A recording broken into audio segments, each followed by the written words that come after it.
elastic that it will embrace everything, so innocent or beautiful that comes into my mind. I should like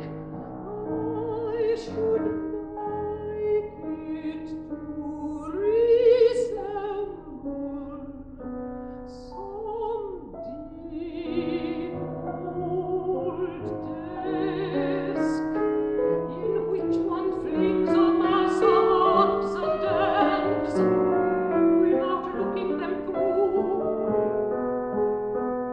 I should like to